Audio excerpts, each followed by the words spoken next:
My name is Garber, and I am a Senior Agriculture Program Manager for the Chesapeake Bay Foundation's Pennsylvania office in Harrisburg. I'd like to thank the task force for the opportunity to express our views on the very important issues concerning water infrastructure needs and funding in Pennsylvania.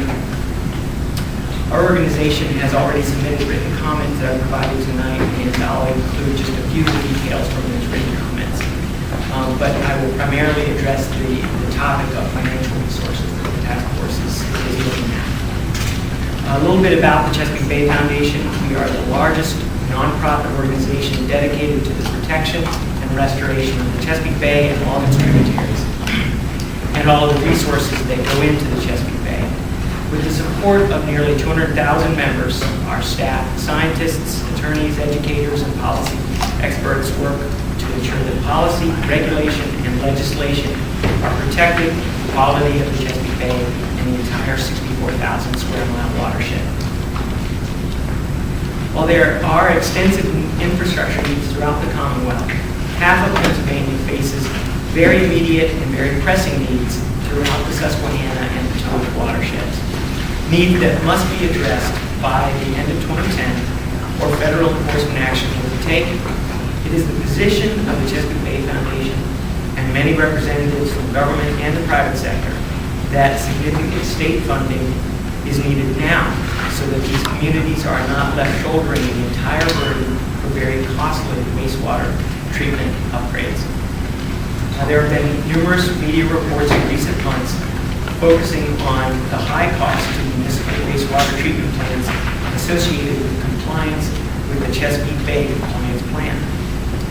A legal challenge to some of these issues has been filed, and over 20 plants have appealed their draft permits.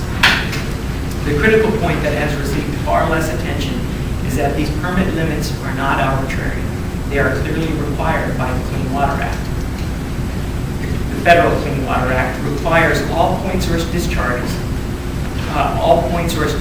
permits to meet downstream water quality standards, even the standards of another state. Simply stated, any permit issued to a wastewater treatment plant in the Bay watershed that does not contain these limits would be in violation of the Clean Water Act.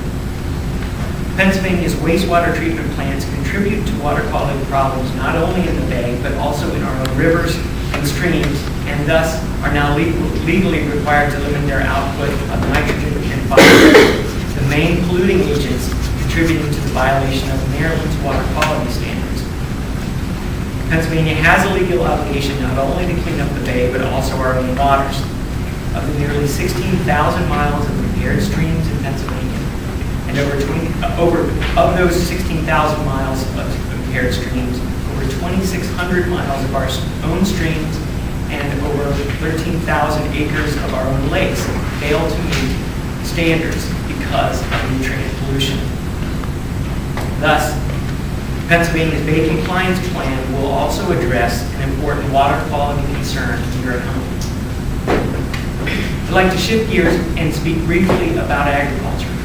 Some might wonder how agriculture fits into a discussion about a state's infrastructure needs.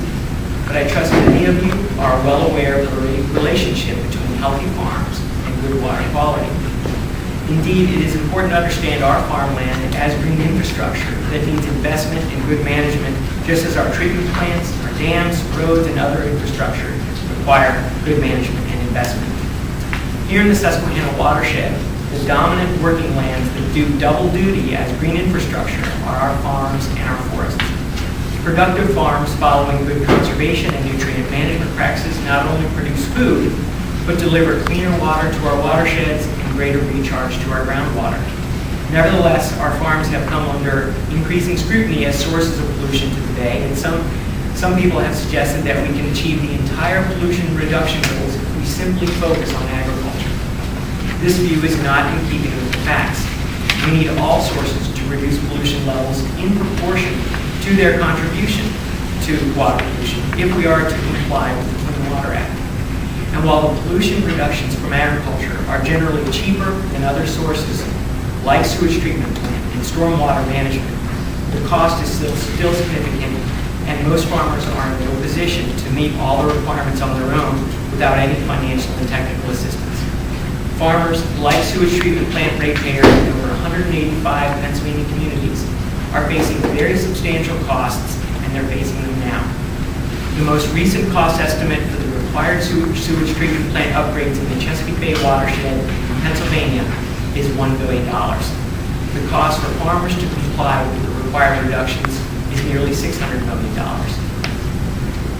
Municipalities and ratepayers in Pennsylvania are currently facing the full financial brunt of constructing upgrades or buying nutrient credits through the trading program necessary to meet new nutrient limits in their NPDES permits. That's the Federal Clean Water Act permit that DEP locally enforces. The question in the short term is, will it be cost effective for wastewater treatment facilities to buy credits rather than to build new infrastructure? Right now, the trading market in Pennsylvania is still in its infancy.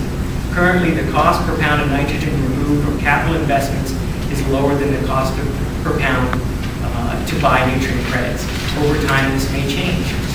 As the trading market matures, cost competitiveness may improve. Cost competitiveness may improve. Nonetheless, given that plants must decide now which route to take, upgrades or credits, many plants, when they consider all the factors, including annual cost, facility lifetime, risk, liability, they've chosen to upgrade. That's okay. Trading is a tool to use where it works. It's not a strategy to be universally applied.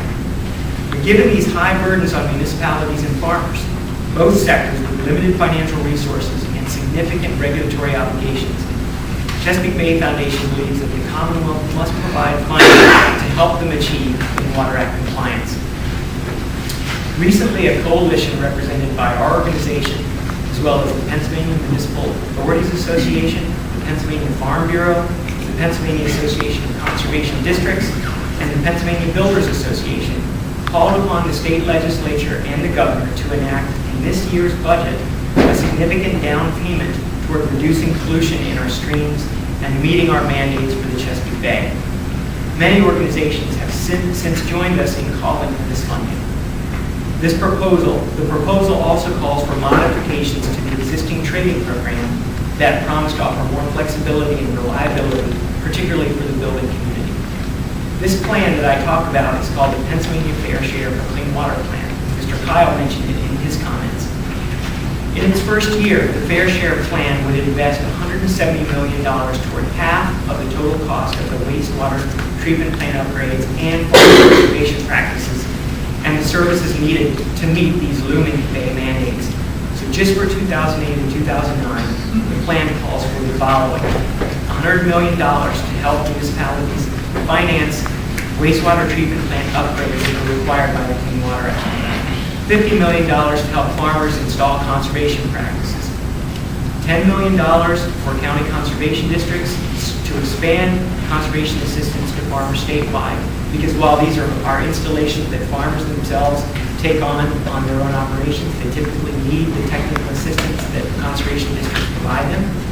And then finally, $10 million to restore cuts to farm services provided by the Department of Agriculture.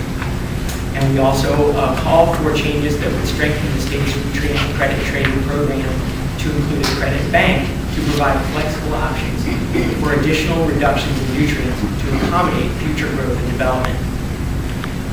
That's just the bare sketch of what's in the Fair Share plan, but I invite you to go to our website, which is at www.pasfairshareplan.org.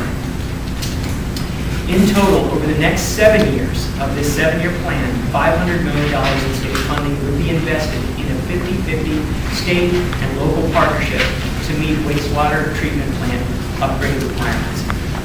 Representative Scott Perry has introduced HB 2441 that contains many components of this plan, and we're also working with members of the Senate to encourage action on the Fair Share plan in that chamber.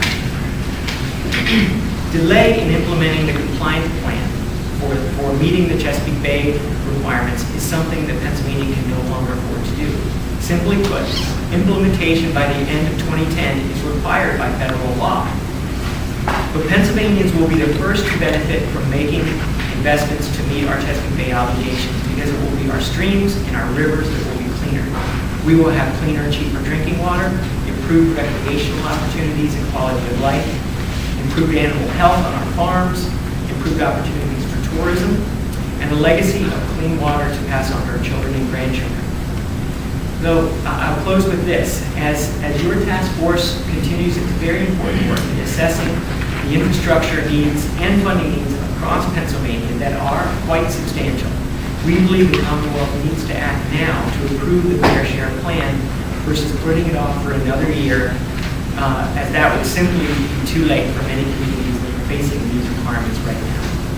And I'd like to thank the Infrastructure Task Force for the opportunity to provide.